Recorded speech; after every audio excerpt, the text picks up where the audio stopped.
June, honey, I got a song I wrote just especially for you. I want to sing it. Just for you.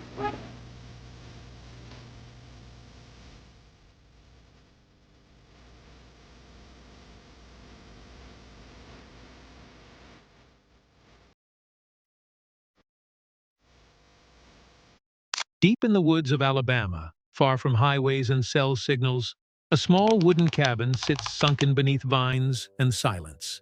It was once Hank Williams' secret refuge, a place whispered about for decades but never found. Locals said the forest grew thick around it to protect what remained inside.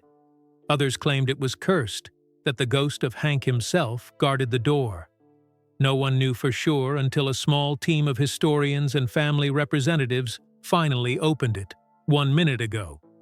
When the old brass key turned and the door creaked open, the air that spilled out felt ancient, heavy with dust and heartbreak, as if the cabin itself exhaled after 70 years of holding its breath. The floorboards groaned beneath cautious feet, and sunlight sliced through cracks in the roof, catching swirls of dust that looked like ghosts rising to greet them.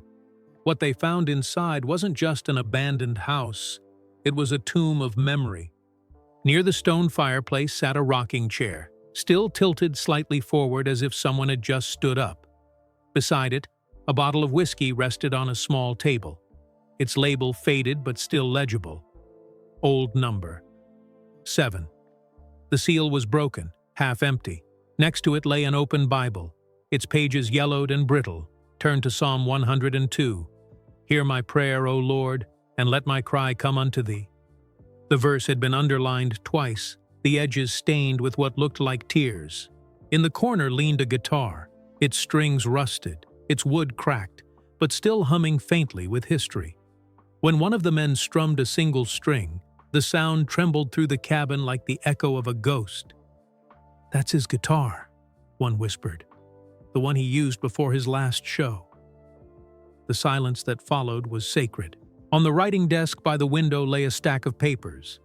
The ink had faded, but the handwriting was unmistakable. Hank's looping script that had once scrawled the words to "I'm so lonesome I could cry." Some were lyrics, others were unsent letters. The top one was addressed simply, "To my boy, Hank Jr." It was dated December 1952, just weeks before his death. The letter's words shook with vulnerability. He wrote about the burden of fame, the loneliness of applause, the feeling that every song took more of him than it gave back. "I built my life on music," he wrote, "but somewhere along the way, I lost myself in it." There were ink smudges across the final line, as if his hand had trembled. Pinned above the desk was a torn photograph of his first wife, Audrey. Half her face had been ripped away and then taped back together, an image that perfectly captured their stormy love, broken, mended, and forever fragile. Behind the photo, the wallpaper was stained with whiskey, the scent still faint in the air. As the team cataloged every item, one man noticed something strange about the wall behind the desk. It sounded hollow when tapped. Carefully, they removed a few planks, and behind them lay a hidden compartment sealed with rusted nails. Inside was a small chest covered in dust and cobwebs. When they pried it open, the hinges moaned like an old song. Inside were stacks of journals bound in cracked leather, a handful of photographs, and a letter sealed in a yellow envelope. Across it, in Hank's unmistakable hand, were the words, "Do not open until I'm gone." The air in the room thickened. They had found something he never meant for living eyes. The journals dated back to late 1952. Each page revealed a man writing through his own darkness. "I see my name in lights," he wrote, "but when they go out, I'm just a boy from Montgomery trying to find his way home." His handwriting grew shakier with every entry, his confessions deeper, his faith more desperate. He wrote of his back pain, his reliance on pills, and the weight of fame. But in one line, he found a kind of peace. "If the Lord lets me sing one more good song, I'll make it one that saves me." Those words would echo later through everything they found. The letters in the chest were deeply personal. One was addressed to his mother, Lily. "Thank you for loving a sinner who never could stay right. Another to an unnamed woman, where Hank confessed, "You saw the man, not the myth." That's what scared me the most. The rawness of those lines silenced the room. Among the photographs was one that froze everyone in place. It showed Hank standing beside another man who looked eerily like him, older, worn, with the caption scrawled beneath, "Me and my shadow, 1948. Scholars would debate for months whether it was symbolic or literal, a trick of the light, or a sign of the torment he believed followed him. At the bottom of the chest was a small brass key engraved HWS. It fit a locked trunk under the bed, untouched for decades. The lock clicked open like a whisper. Inside was a neatly folded white suit, embroidered with musical notes. It was the same suit he'd worn during his final show in Austin. The collar still held faint stains, sweat or tears, no one could tell. Beneath the suit lay a bundle of songs tied with twine. None had ever been published. Titles read like prayers. "The Night Heaven Closed Its Door," "Jesus, Please Don't Forget the Drunk," "Ain't No Road Back to Me." On one page, dated December 30th, 1952, the words stopped mid-sentence. "If I don't make it to New Year's." The ink faded away into silence. A small tin box lay beneath. Inside were keepsakes, a lock of blonde hair tied with ribbon, a child's drawing of a guitar, a note in a child's handwriting. "Sing for me, Daddy." It was from Hank Jr. The paper was soft from years of being handled, folded, maybe carried in his pocket. The box also held a tiny Bible and a dried flower. And then there was the reel, labeled simply "Cabin Recordings." Private. The moment they found it, the air changed. It was sent for restoration. When they played it back, the room fell silent. Then, faintly, a voice broke through the static. "I ain't sure who'll hear this," Hank said softly. "But I'm tired. I don't hate the world. I just can't carry it anymore." Then came a song, slow, fragile. It wasn't one anyone had heard before. His voice cracked halfway through as he whispered, "This is the song I couldn't finish." The tape ended abruptly, a man's goodbye caught on a magnetic ribbon. Experts confirmed the voice as authentic. That recording became the heart of a new investigation into Hank's final days. It began with the sound of a match being struck. "It's cold tonight," he murmured. "Ain't no crowd, no lights, just me and the Lord trying to sort things out." What followed was a stripped-down version of "I Saw the Light So Slow It Felt Like a Prayer." "People cheer when I sing this," he said between verses, "but they don't know I'm still looking for that light." Then came a second song, one unknown to history, the Lost Psalm. Its lyrics, "If I don't wake in the morning, don't you cry for me. I've been walking with the shadows. Now I'm finally free." The voice grew quieter near the end. "They think they know Hank Williams," he whispered. "They don't know the man that cries himself to sleep after the crowd's gone. You can't love the crowd and the Lord at the same time. It'll tear you in half." Then came his last words. "I ain't afraid to die. I'm afraid to be forgotten." When that line played, everyone in the room froze. It felt like Hank's spirit had stepped through time to speak directly to them. Later, experts discovered the handwriting on the tape's label wasn't Hank's. It belonged to his producer, Fred Rose. Somehow, Fred had known. Maybe he hid the tape to protect his friend's truth until the world was ready. Weeks later, another discovery deepened the mystery. A scorched envelope beneath the cabin's floorboards. Written across it, "For my final ride." Inside were 2 folded sheets and an unused bus ticket dated December 31st, 1952, the night he died. "If you're reading this," the letter began, "then I reckon I didn't make it. I ain't scared of dying, but I hate leaving things undone." He wrote of pain, of sleepless nights, of trying to plan one last tour to prove he still could. But then, a shift. "I got peace here in this cabin. No applause, no lights. Just me, the wind, and the Lord." The second page held the lyrics to a final song, "The Road to Heaven's Gate." One line read, "If I fall asleep while driving, let the angels take the wheel. I've been lost for so long, Lord, show me something real." Those words broke everyone who read them. 2 days later, he died asleep in the back seat of a car. The bus ticket to Shreveport remained unused. Experts confirmed the ink's age. He had written it just days before his death. The realization hit like thunder. Hank had sensed it coming. The cabin wasn't a hideaway. It was his farewell. As the team prepared to leave, one of them noticed ashes in the fireplace. Inside the soot, a small metal box was buried, its latch melted. They pried it open carefully. Inside were burned fragments, half a note, a scorched photo, a silver cross. The note, though half destroyed, read, "I tried to burn my pain, but fire can't take what's inside a man's heart." He went on to describe a night when the devil came whispering. Whether literal or symbolic, no one knew. "He offered me rest," Hank wrote, "but the price was my soul. I told him I'd rather keep singing in the dark." The word shook even the skeptics. The charred photograph showed Hank on the cabin steps with his guitar, staring into the trees. On the back, "Don't come looking." The silver cross, once his mother's, was blackened by smoke.